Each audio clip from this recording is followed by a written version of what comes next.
pam pam param pam pam pam param pam pam pam pam param pam pam pam pam param. Fala, galerinha, tudo bem com vocês? Galerinha, que tal fazermos uma revisão aqui de vários conteúdos? Galerinha, podcast especial, muito especial. Galerinha, pré-requisito ter uma internet boa, galerinha, razoável, para você acompanhar as nossas ferramentas. Internet hoje é um investimento, é necessário para você aproveitar melhor os conteúdos dos podcasts. Vão salvando aí. Vou fazer uma revisão aqui de vários conteúdos. Esbofete, menina, venha, vai começar a aula do professor Calvin. Rapaz, Malf, eu não tô afim hoje de assistir aula. Galerinha, esbofete é sempre assim, nunca tá afim. Então, sem pressa, né? Eu peço a vocês que avaliem também o podcast. É importante para os professores, quando eles são avaliados, né? Para ficarem motivados, galerinha, a continuar. Certo? Depois eu vou estar enviando para quem solicitar. Os materiais relacionados ao que eu vou falar aqui, as referências, né? E podcast é uma das ferramentas do meu canal, né? De videoaulas. Veja bem, muitos falam que podcast não é muito legal, não tem imagem e tal, mas eu acredito que sirva para alguém, sirva para algumas pessoas que se encaixam nesse perfil, porque é o seguinte. No meu entendimento, a didática, a experiência do professor, facilitador, é importante. Então, seja podcast, seja videoaula, com imagem, tudo é válido, galerinha. Eu também tenho videoaula, só que eu ainda não tenho, para ser sincero, uma estrutura física para estar mostrando, porque é muito fácil você estar falando de um conteúdo, mostrando a imagem dos slides, né, e acompanhando. Eu ainda não tenho essa condição, mas assim, mostrando as imagens, ainda é mais fácil para o professor. Quando não tem as imagens, como boa parte das minhas videoaulas não tem imagem, mas eu tenho as explicações, o que pesa aí, galerinha, é a didática do professor. Em concurso, o que é exigido para os professores é didática, ela que reprova. Galerinha. Muito bem, então vamos cuidar aí da nossa revisão. Aí a gente vai conversando aí, né? Durante este podcast especial. Galerinha, que tal a gente começar aqui? Olha, eu tenho material sobre reinos, né? Reinos Monera. Tenho material de todo jeito aí que vocês imaginarem. Nós temos aqui o reino Monera, reino Fungi, né? Vamos começar aqui com esses dois? Começar com as características gerais, né? Que eu chamo de as características que dão o diagnóstico, né? Para um reino. E você tem que estar de olho, né? Nessas características principais de cada reino, para identificar de que você está estudando ali ou abordando em uma determinada questão. O reino Monera, ele é o reino que compreende as bactérias, né? Tem as arqueobactérias também, as cianobactérias, também chamadas de cianofícias, né? Algas azuis. Veja bem, ó. São procariontes unicelulares. Podem ser heterótrofos, como as bactérias, por exemplo, decompositoras, e as que causam doenças, as patogênicas, são bactérias heterótrofas, né? Mas também, dentro desse reino, nós podemos encontrar seres autótrofos. Galerinha, como as bactérias que fazem lá quimiossíntese, as bactérias fotossintetizantes, né? E as cianobactérias. As cianobactérias fazem quimiossíntese, galerinha. Então, tanto autótrofos quanto heterótrofos neste reino. Quando você compara, que é bom você comparar, fazer um estudo comparando reinos. O fungi, o reino fungi, que é representado pelos cogumelos, né? Nós temos seres vivos eucariontes, diferente de Monera, que é procariontes. Os fungos podem ser uni ou multicelulares. Reino Monera, só unicelulares. Olha aí, galerinha. Nos fungos, todos são heterótrofos. Monera, tanto heterótrofos quanto autótrofos. Vejam bem, os fungos são heterótrofos, galerinha, por absorção ou por ingestão? Tem esse detalhe, a biologia é cheia de detalhes. Os fungos são heterótrofos por absorção, galerinha. Quem é heterótrofo por ingestão? São os protozoários, Ora, inclusive os fungos, eles são aclorofilados. Daí se diferenciar das plantas. Mas há fungos parasitas e outros decompositores e até predadores. Muito bem. Tanto os fungos como as bactérias, galerinha, são importantes na natureza. Para a reciclagem da matéria, por exemplo, no processo de decomposição. Mas vamos lá, tem muito mais informações.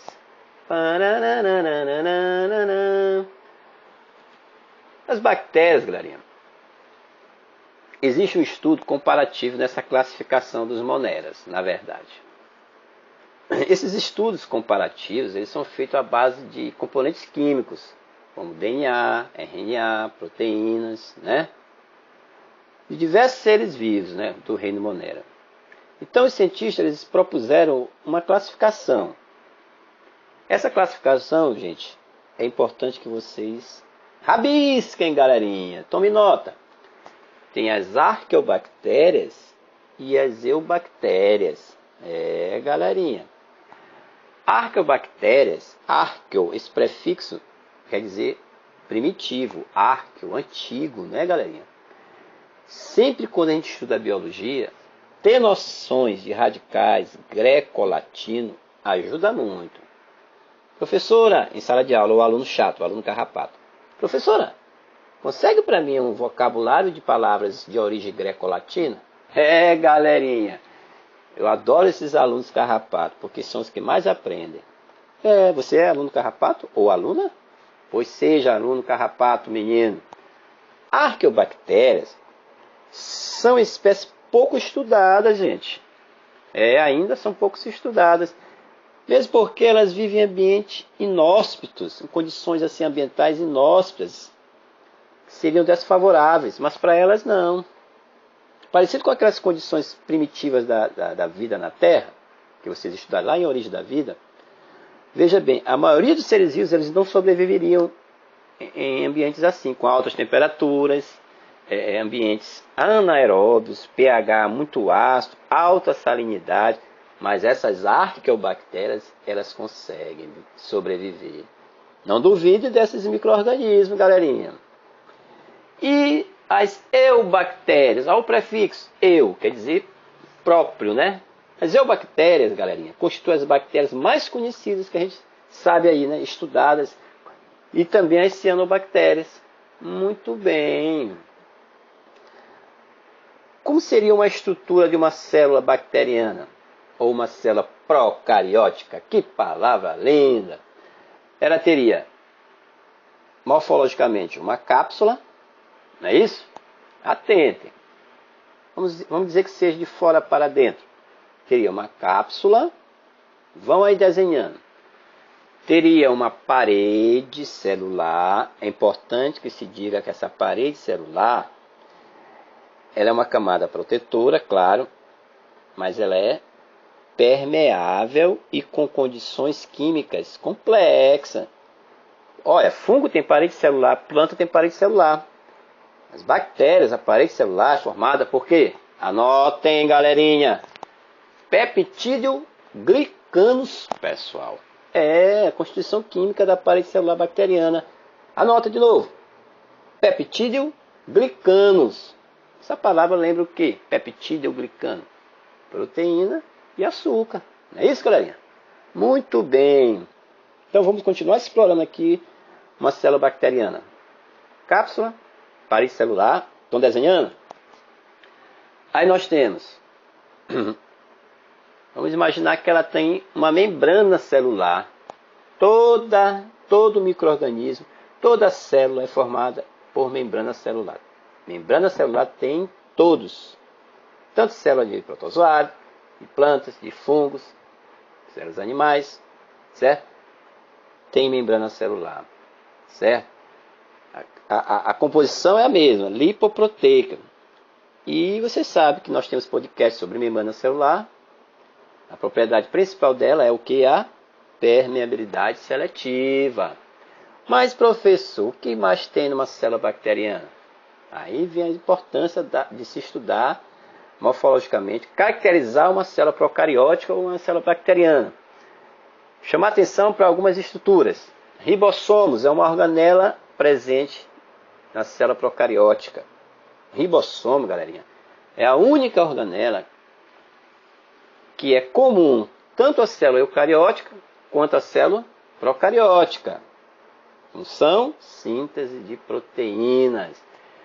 Chamar atenção para uma estrutura que os cientistas utilizam lá, quando eles estão fazendo ali vamos dizer assim, eles estão constituindo ali uma recombinação de DNA, né, para transferência de genes em laboratório. Então eles utilizam muitas bactérias, às vezes vírus, como vetores, né? Tem um exemplo lá da insulina. Então, eles vão buscar justamente uma estrutura presente na célula procariótica, chamada de quê? Plasmídio. Anotem, galerinha, rabisquem. Plasmídio. O que é o plasmídio? É o DNA circular não encontrado, que é encapsulado, vamos dizer assim, em volta de uma membrana, como na célula eucariótica, disperso na célula bacteriana, o DNA circular. Ele controla as funções vitais. O material genético, né? Ele contém genes. Nesse plasmídio, que faz com que a célula bacteriana ela se torne, vamos dizer assim, resistente aos antibióticos. É esses genes dos plasmídeos que conferem uma resistência a antibióticos. Certo? Não é um DNA que controla as funções vitais, como aquele DNA propriamente dito, vamos dizer assim. Esse DNA ele é espalhado, um DNA circular. Certo, galerinha? Chamado de quê? Plasmídio. Mas ainda temos, em termos de material genético, o DNA bacteriano, que é encontrado aonde? No nucleóide. Então, plasmídio tem DNA circular. Nucleóide tem DNA bacteriano. Esse sim controla as funções vitais. Fechadinho? Anotem, é muita informação, galerinha. Então vimos aí a morfologia de uma célula procariótica ou bacteriana, o que ela tem, né? De fora para dentro, as estruturas apresentadas, anotaram tudo? Então vamos na sequência. Aí tem um assunto bem bacana que eu gosto, é a morfologia da célula bacteriana. É muito variada, né? Vamos ser rápido com isso aqui. E ela produz, na verdade, várias formas, e forma até colônias, ela se reúne para formar colônias. O formato de uma célula bacteriana, que é visualizado ao microscópio, lá na microbiologia, tem gente que gosta de microbiologia, né? Muito legal a microbiologia. Bom, a gente sabe que as células bacterianas são desprovidas de membrana nuclear, carioteca, né? Não tem núcleo organizado. E elas são muito pequenas, as células bacterianas, de 1 a 2 micrômetros, que é a medida. Então nós temos as mais variadas formas de célula bacteriana. Nós temos muito conhecidas: Coccus, Bacillus, Espirilo, Vibrião, Espiroqueta, Diplococcus, Streptococcus, só nome lindo, Staphylococcus, Sarcinas, são os principais, certo? Formando colônias, nós temos aí, Staphylococcus, Sarcinas, Streptococcus. Streptococcus, galerinha, tem a forma de rosário, né? Para rezar o texto. Rosário, Streptococcus. Staphylococcus a famosa forma de cacho de uva. Uvas é Staphylococcus. Diplococcus se reúne em 2 cocos, né? O bacilo ali tem aquela forma de bastonete, né? Forma de vírgula, vibrião, né? E de espiral, espirilo, e assim por diante. Vou dar o exemplo de uma bacteriose, uma doença causada por bactéria, que tem a forma de cocos, muito conhecida. Pneumococcus, pneumonia. A gonorreia, gonococcus, gonorreia que é uma DST, também tem essa forma, né, de cocos. Muita informação, né, galerinha? Galerinha, uma coisa importante também para ser estudada é o metabolismo bacteriano. Quanto à respiração, a gente pode dividir didaticamente, vamos dizer assim, as bactérias quanto à respiração em 3 grupos. Tem as aeróbias, a gente sabe, que vivem apenas na presença do oxigênio. As anaeróbias estritas, que vivem apenas na ausência de oxigênio. E as bactérias anaeróbias facultativas. Elas podem viver na presença ou ausência de oxigênio. Testando a garganta do professor. Algumas bactérias anaeróbias facultativas, ou seja, na ausência de oxigênio, realizam processos fermentativos importantes.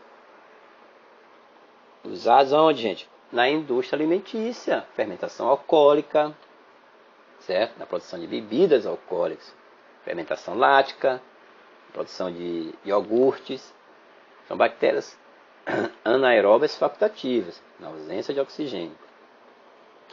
A maior parte das bactérias, elas são heterótrofas, né? A maior parte. Mas a gente sabe, vimos lá no início, que algumas são autótrofas, que é o caso das bactérias cianobactérias. Nós temos lá bactérias autótrofas, que realizam quimiossíntese, produzem matéria orgânica sem absorver luz, ela não precisa de luz. E a fotossíntese, as bactérias autótrofas que realizam fotossíntese, produzem matéria orgânica a partir da luz, né? Nós temos lá quem? As bactérias cianofíceas, galerinha. Galerinha, eu gosto de falar aqui um exemplo bem assim na prática, para você perceber. Eu dou um exemplo do mau hálito. Veja bem, todo mundo tem mau hálito. Pode ter um mau hálito. Não estou falando daquele mau hálito causado por algum problema de estômago, de rins. Eu estou falando do mau hálito fisiológico, o que é natural. Até a Xuxa tem mau hálito. Todo mundo tem quando amanhece o dia. Por quê? Como isso acontece, professor? Aí que entra as bactérias que fazem fermentação. Quando tu está salivando, falando durante o dia, tagarelando, as meninas aí que gostam de conversar muito, você está produzindo saliva. Quando você está durante o dia conversando, se alimentando, está produzindo saliva. Na saliva tem oxigênio dissolvido. Aí são bactérias aeróbias, aquelas que vivem na presença do oxigênio. E a gente sabe que as bactérias anaeróbias que causam a fermentação, né? As bactérias anaeróbias sem oxigênio, elas causam fermentação. Se você está dormindo, você deixa de produzir saliva. Cessou oxigênio. Sai as bactérias aeróbias e entram as anaeróbias que fazem a fermentação. Tu está com a língua parada aí, tu falou muito? Está dormindo, né? Aí as bactérias anaeróbias que fazem a fermentação, elas entram, tomam de conta da tua língua. E essa fermentação libera odores, gases sulfurosos. Aí cheira a boca de uma criança aí, pronto, uma criancinha. Até uma criancinha tem o mau hálito nas primeiras horas da manhã. Até você começar a falar ou comer alguma coisa para produzir saliva, não precisa nem escovar o dente, faz esse teste. Aí aquele cheiro ruim já desaparece. Então, aquele mau hálito fisiológico é causado por bactérias que fazem fermentação anaeróbias. Galerinha, esse professor é doido, né? Mas é isso mesmo, um exemplo na prática. Então, as bactérias quimiosintetizantes são chamadas bactérias nitrificantes, por exemplo, né? nós temos lá no ciclo do nitrogênio, também tem podcast sobre isso, né? Que é aquela reação de oxidação, que é a parte química do ciclo do nitrogênio, a amônia e o nitrito, né? Vamos lá estudar o ciclo do nitrogênio. Então são bactérias nitrificantes, bactérias que fazem quimiossíntese, né? Elas oxidam substâncias inorgânicas, a amônia e nitrito, para obter energia. Essa energia é utilizada na conversão do dióxido de carbono e água em glicose, não é verdade? Muito bem. A fotossíntese bacteriana já é o seguinte, ó, vive aquelas bactérias que vivem em charcos, em lagoas, lagos, né? Existem as bactérias sulfurosas, que apresentam bacterioclorofila, que é um pigmento. Para fazer fotossíntese tem que ter o pigmento, bacterioclorofila. Esse pigmento, o que ele faz? Normalmente, capta a luz, absorve a luz, né? Então as bactérias, no lugar da água, elas vão utilizar o quê? O ácido sulfídrico na síntese da glicose. Certo? Então as bactérias sulfurosas, elas apresentam bacterioclorofila, a fotossíntese bacteriana, que é o pigmento, né, capaz de absorver a luz. Essas bactérias, as bactérias sulfurosas, no lugar da água, elas utilizam o ácido sulfídrico, o H2S, na síntese de glicose. Beleza? Muito bem, galerinha. Isso aí é mais ou menos uma quimiossíntese resumida que as bactérias autótrofas fazem. Muito bem. Para vestibular e Enem, é importante que você saiba a importância que essas bactérias têm, galerinha. Isso é importante. Elas são os organismos ou micro-organismos mais antigos do planeta e fundamentais para a manutenção da vida, né? E também para o homem, com certeza. Nosso organismo, galerinha, nosso corpo, está repleto desses micro-organismos. Tem milhões de bactérias na tua boca, no teu organismo todo. Sabia disso? Olha, elas são fundamentais para a reciclagem da matéria, como eu já falei, pois as bactérias decompositoras, chamadas de saprófagas, elas transformam a matéria orgânica, por exemplo, dos cadáveres, né? Ou mesmo de uma fruta apodrecida. Elas transformam isso em sais minerais que são reutilizados pelos seres autótrofos. As bactérias, galerinha, elas participam também do ciclo do nitrogênio, né? A gente sabe que existem aquelas bactérias que fixam o nitrogênio atmosférico, transformam em sais nitrogenados, lá no ciclo do nitrogênio. As bactérias nitrificantes e as desnitrificantes. Aí tem vários gêneros, muito conhecidos. Tem o Rhizóbio, o Azotobacter, né? O Rhizóbio é o mais conhecido. Aquelas que ficam lá nos nódulos das leguminosas. Não sabe o que é leguminosa, menino? Vai estudar, pesquisar. Leguminosa. Nas raízes das leguminosas tem esses nódulos cheios de bactérias que fixam esse nitrogênio atmosférico, né? Transformam, na verdade, em sais nitrogenados.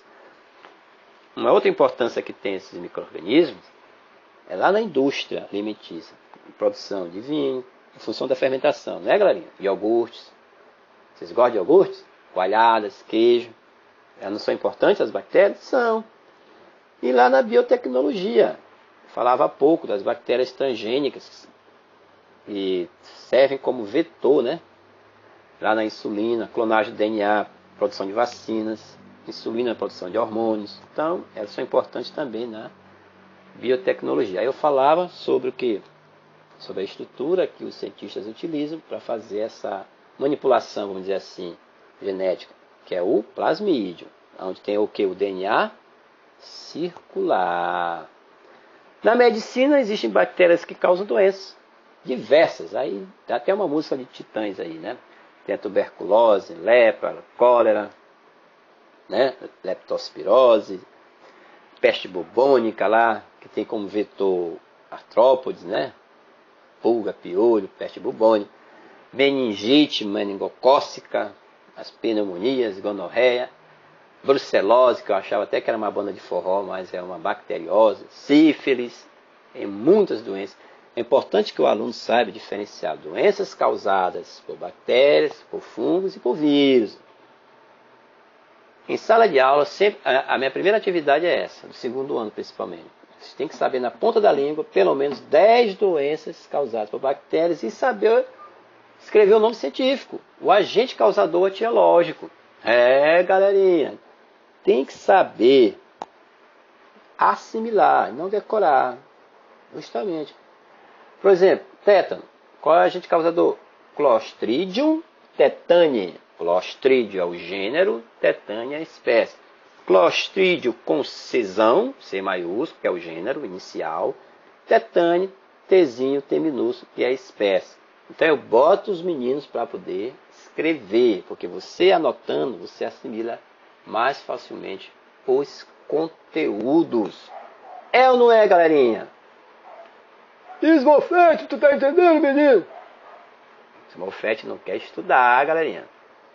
Nós temos aqui, mais exemplos de agente causador etiológico, de bacteriose. Tuberculose. Qual é o nome científico do agente causador? Mycobacterium tuberculosis.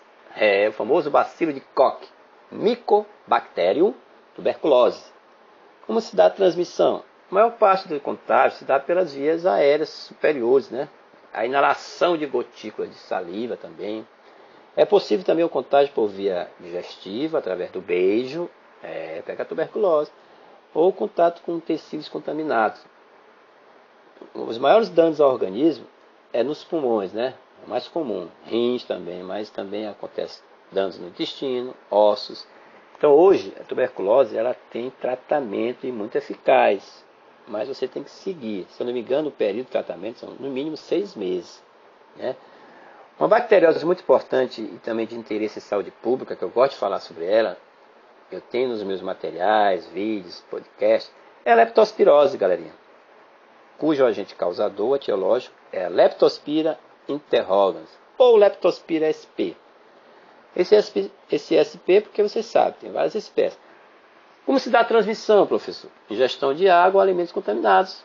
Penetração dessa bactéria também, a penetração dessa bactéria, a leptospira, pelas mucosas e ferimentos.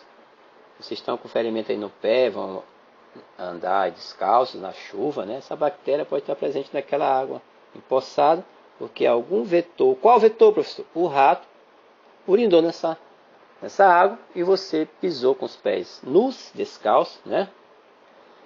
E aí se contaminou, porque tinha um munheiro lá, né, na sua bela unha. As meninas aí que cuidam bem, cuidado, pisar em poça d'água aí. Quem é transeunte principalmente, quem gosta de caminhar como eu, pisou na água, chega em casa, lava logo os pés, né? Porque a bactériazinha ali nesse período chuvoso pode estar presente, a leptospira. Leptospirose, os sintomas bem parecidos com o da hepatite, né? A pele fica amarelada, os olhos amarelados, ictéricos. Atinge principalmente no organismo os rins e o fígado. Leptospirose, além de ser uma bacteriose, é uma zoonose. Não sei o que é zoonose, vai estudar, vai buscar as ferramentas do professor Calvec e você sabe.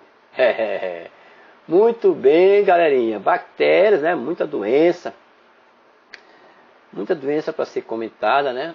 Mas a gente não vai se alongar. Beleza? Deu problema aqui, deu probleminha. Vamos ver aqui o que foi que aconteceu. Vamos aqui atualizar.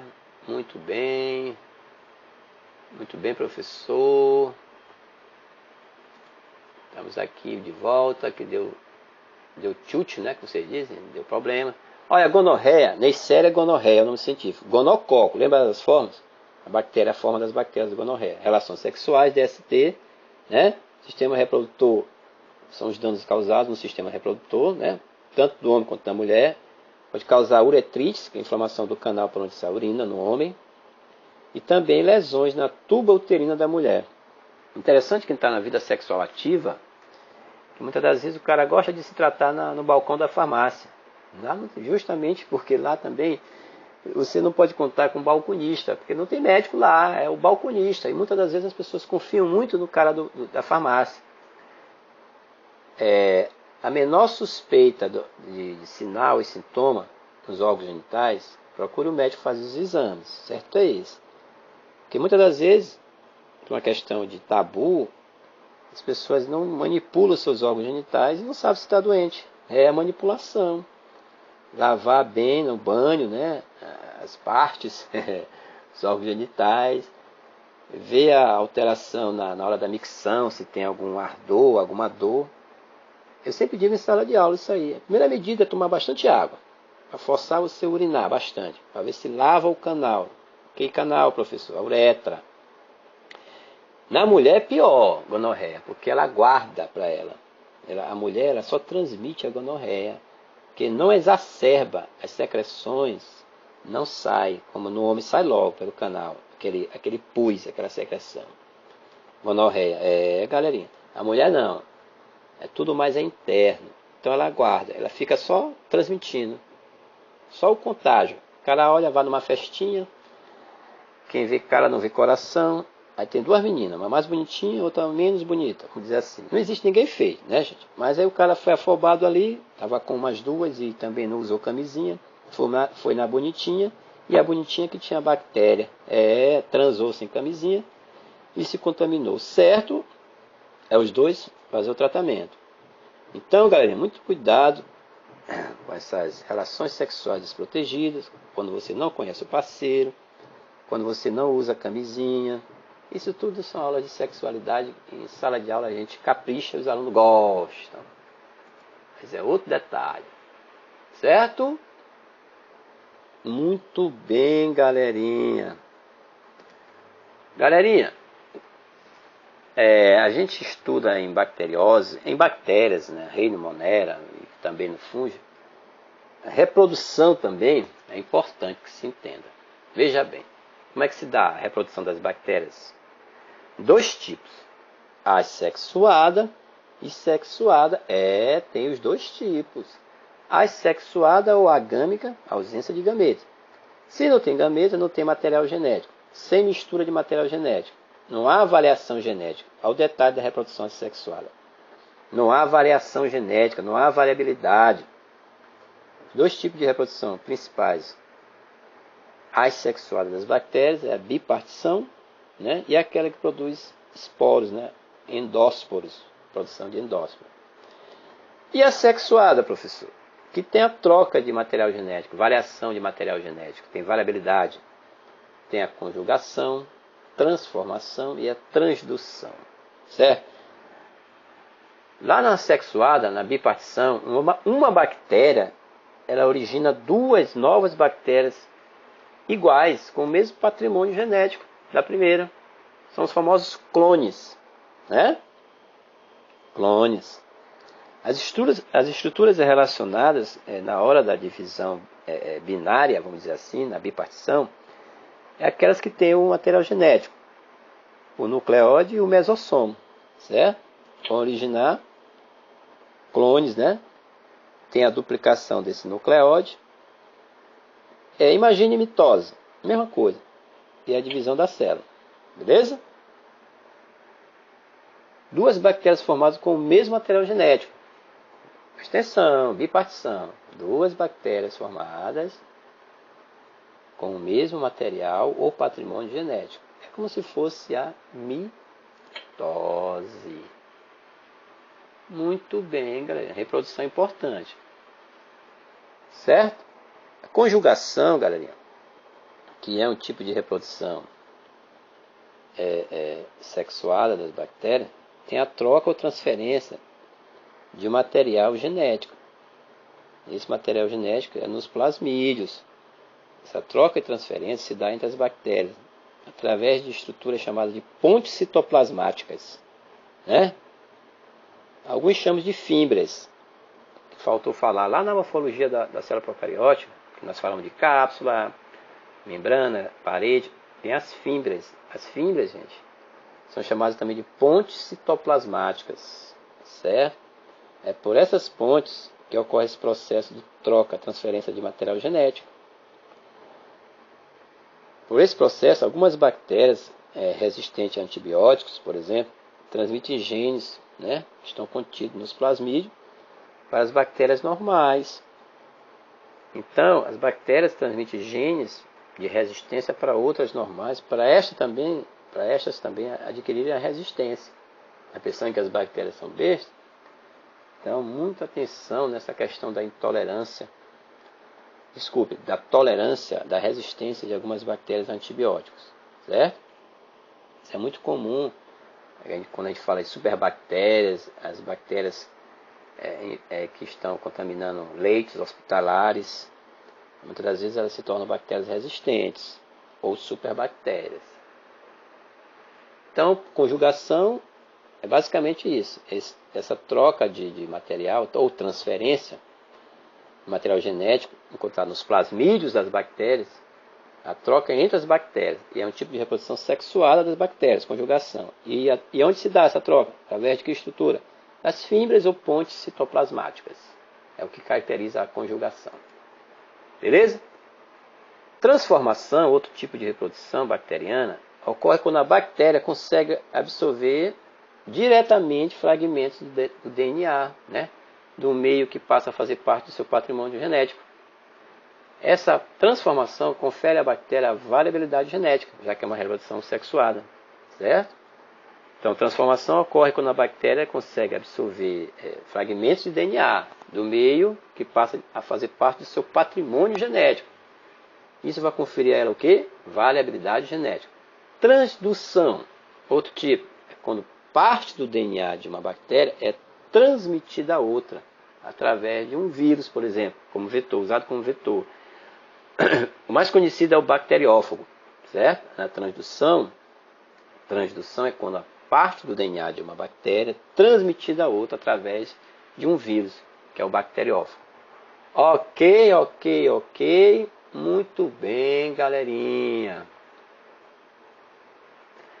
Galerinha, olha, fungos. Vamos começar aqui a falar um pouco dos fungos. Já que nós estávamos falando bactéria e fungo comparando, como já vimos, os fungos são eucariontes heterótrofos, né? E aclorofilados. Algumas espécies são unicelulares, outras são multicelulares. Material de reserva é o glicogênio. Galerinha. Parede celular. Qual é a composição química da parede celular dos fungos? Quitina, muitas das vezes é quitina, diferente de queratina. Quitina, ele é um carboidrato. Os fungos ou cogumelos possuem hifas, né, que são filamentos capazes de liberar enzimas, né, digestivas, quer dizer, eles fazem digestão extracorpórea da matéria orgânica. E esses produtos da digestão são absorvidos por essas hifas, né? É a reunião de várias hifas que formam o famoso micélio, a reunião de várias hifas. Forma o micélio. Eles podem ser produzidos ainda, os fungos, por esporos, né? Podem se reproduzir ainda por esporos. Muito bem, muito conhecida a reprodução. Vamos já falar dela mais tarde aqui. Então, antes de nós falarmos de outras particularidades, vamos dizer assim, dos fungos, temos a classificação, né, galerinha? Essa classificação ela é muito discutida no meio acadêmico, vamos dizer assim. Depende do referencial bibliográfico, certo? Esses critérios de classificação eles não estão muito claros, mas vamos ver aqui algumas que são muito aceitas, né? Tem a deuteromicetos, ascomicetos, ficomicetos, basidiomicetos. Vou chamar a atenção para algumas aqui que tem a ver com o dia a dia, ou que causam doenças, por exemplo, que se tornam importantes. Por exemplo, fungos relacionados a que causam doenças, nós temos lá os deuteromicetos, certo? Eles são multicelulares. Muito bem. E não tem corpo de frutificação. Ao detalhe da classificação. Deuteromicetos não tem corpo de frutificação, né? Exemplo, nós temos a Candida albicans, que causa candidíase, né? Candidíase na boca, aquelas feridinhas no canto da boca. E monilíase é quando esse fungo atinge a mucosa vaginal. Monilha é muito comum na adolescência. Monilíase. Candida albicans na boca, candidíase. Candida albicans na região genital, monilíase. Então, não tem corpo de frutificação, certo? Ascomicetes. Outro detalhe da classificação é saber quando eles podem ser tanto unicelulares ou multicelulares. Os ascomicetes podem ser os dois, uni e multicelulares. E também apresentam corpo de frutificação, certo? Que é o famoso ascocarpo, aquele chapeuzinho, é o corpo de frutificação, que produz esporos que caem ali no solo, né? Em condições ideais, se prolifera. É o caso das leveduras, né? Leveduras. Ficomicetos também é uni ou multicelular. Ficomiceto já não apresenta corpo de frutificação. O exemplo é o famoso mofo deu no pão. Como, professor? Mofo deu no pão. É o bolô, melhorou agora? Bolô. É o bolô negro do pão, é um ficomiceto. E os famosos basídio? O basídio miceto, eles são multicelulares, né? E são bem desenvolvidos. Estes, galerinha, apresentam o famoso corpo de frutificação bem avantajado, né? Grande. É o famoso cogumelo em si, que a gente observa a olho nu, as orelhas de pau, né? Esse chapéu é chamado de basidiocarpo, que produz esporos, galerinha, produz esporos. Então, a estrutura é típica de um cogumelo. É o corpo de frutificação, aquele chapeuzinho, né, que libera esporos, chamado de basidiocarpo, certo? Tem o basídio com as células, os núcleos, né? Os núcleos reprodutivos, haploides, né? Aí tem todo um ciclo de reprodução, de produção desses esporos. Beleza? Tem a presença das hifas também, que é o micélio, nesse cogumelo, né? Observe que nas hifas existem as células, né, que são dotadas de núcleos, né? Núcleos haploides. Então, dê uma olhadinha aí nessa produção de esporos, como se dá dos cogumelos, dos fungos ou cogumelos. Principalmente desse basidiomiceto. É interessante que você sabe o que é uma célula haploide, uma célula diploide. Ok? Dê uma olhada nisso aí. Porque a gente sabe que no interior do corpo de frutificação existem essas hifas que são modificadas, chamadas de basídeos. E dentro dessas hifas ocorre a fusão de núcleos, né? 2 núcleos haploides formando um diploide, o zigoto, né? Que vai produzir esporos, que esporos é haploide, é N, por meiose. Então, mas dê uma olhadinha, tá ok? Não muito interessante, quanto à importância que eu vou falar agora dos fungos. Também como as bactérias, reciclagem da matéria. Durante o processo de decomposição, ele transforma essa matéria orgânica em sais minerais, que são reutilizados pelos autótrofos. Olha, muitos mofos ou bolores, que são encontrados em frutas e pães também, apodrecem em função desses fungos. Então, eles causam prejuízo também aos alimentos, porque degradam os alimentos, né? Muito bem, cereais também, né? Sementes. São parasitas também os fungos, né, gente? Certas espécies de fungos, eles são parasitas, causam grande prejuízo, principalmente para a agricultura. Olha, a cultura do cacau, ele pode ser afetado pela vassoura de bruxa, que é um fungo, vassoura de bruxa. As plantações de café também, a famosa ferrugem do café, né? É um fungo do gênero Hemileia, sementes de soja, feijão. Amendoim, os fungos, quem já teve a oportunidade de abrir um amendoinzinho para comer, né? Eles ficam muito embolorados, mofados, né? São muito sensíveis a fungos. Gênero do tipo Aspergillus é o fungo que causa esse mofo no amendoim. E produz uma uma toxina. Pior é isso, que é chamada de aflatoxina, se eu não me engano. Pode causar até câncer e problemas no fígado. Então, não coma o amendoim mofado, embolorado. É muito comum, é muito sensível o amendoim à infestação por fungos. Beleza? Alguns são tóxicos. Certas espécies de fungos, galerinha, produzem substâncias alucinógenas. É bem importante para o Enem. O famoso esporão do centeio. É o Clavíceps purpúrea. É o Clavíceps purpúrea, nome lindo. O famoso LSD, a substância que ele produz. É a famosa substância produzida a partir desse fungo. É o LSD, que é um ácido lisérgico, né? Então, fungos do gênero também psilocibe produz a psilocibina, que é uma substância alucinógena. Né? Então, alguns cogumelos também, quando ingeridos, pode até matar. Não é o caso do amanita. O amanita também é muito conhecido. Agora, só uma experiência trazendo para vocês sobre esse LSD, quem é do interior sabe. No interior, contextualizando, as pessoas têm às vezes uma cultura de criar um animal ou dois. Eu falo boi, né? Ou vaca. Eles criam no interior, no cercado, já disse que são fazendeiros. O que eles fazem? Tem plantação também de mandioca. Então, a mandioca para fazer a farinha. Quem é do interior sabe, né? Casa de forno, aquela coisa. Então, quando eles descascam essa mandioca, por que eles colocam essa casca no sol? Para secar, só depois para dar para o animal.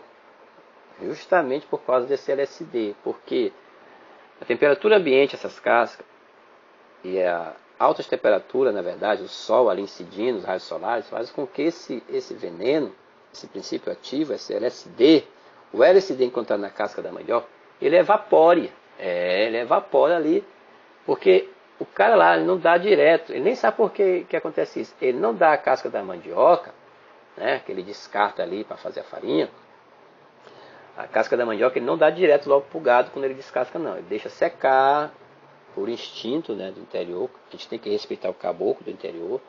Então, quando ele coloca para secar, justamente para evaporar esse LSD. Justamente é encontrado em mandioca, essa substância. Ok? E na alimentação, importância, nós temos aí o champignon, né, muito conhecido. As trufas, fabricação de bebidas alcoólicas, na fermentação, já falei. Um fungo, uma levedura muito conhecida, chamada de Saccharomyces cerevisiae. Esse nome é muito lindo. Saccharomyces cerevisiae. É uma levedura utilizada lá, na fermentação, para a produção de queijos e bebidas, né, alcoólicas. E lá na relação biológica nós temos os famosos líquens, que nada mais é do que uma associação mutualística.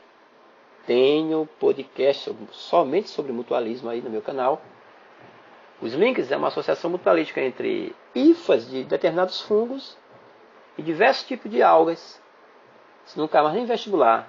Algas versus fungos, líquens. As algas, o que elas fazem? Fotossíntese, produz matéria orgânica. Parte dela é utilizada pelos fungos. Por outro lado, os fungos retiram o quê? Eles não são heterótrofos por absorção, então eles retiram a umidade do meio, né, água, e passa para as algas, que é absorvida pelas algas. Muito bem, galerinha. É isso, galera. E para fechar o podcast, a reprodução. No caso dos fungos, vamos lá, reprodução dos fungos. Também é assexuada e sexuada, dois tipos principais. Assexuada, sem mistura de material genético, porque não tem gametas, a agâmica. E sexuada, com troca ou variação do material genético. Os tipos principais de reprodução assexuada dos fungos, galerinha. Bipartição, aquelas que produzem também esporos, esporulação nesse caso, e o brotamento. E a assexuada tem a ver com a fusão das hifas, certo? Falei para você dar uma olhadinha lá nos basidiomicêtes, né? Para estudar um pouco essa questão da reprodução, do ciclo da reprodução sexuada. Os núcleos espermáticos ali, né? Haplóide e diplóide. Então, No caso da bipartição de fungos unicelulares, é semelhante à bipartição das bactérias. Muitas espécies de fungo têm ciclo de vida alternado, 2 tipos de reprodução, né? A gente chama de ciclo haplodiplobiôntico. Isso, muito conhecido na biologia. E o brotamento é quando brota da célula uma projeção, né, que mais tarde se desprende formando uma nova célula. No caso do brotamento, nós temos as leveduras, que são fungos unicelulares, né? Saccharomyces cerevisiae. O brotamento. Beleza? Sai um broto, um processo de brotamento, sai aqui um broto da célula, faz uma projeção. Fica lindo ao microscópio. Certo? Ok. Essa foi uma aula generalizada, uma revisão de 2 conteúdos diferentes, mas acredito que deva ter ficado alguma coisa. Podcast, Amantes da Biologia, professor Allan Calvé. Comente se assimilou alguma coisa, se rabiscou alguma coisa. Até o próximo. Abraço.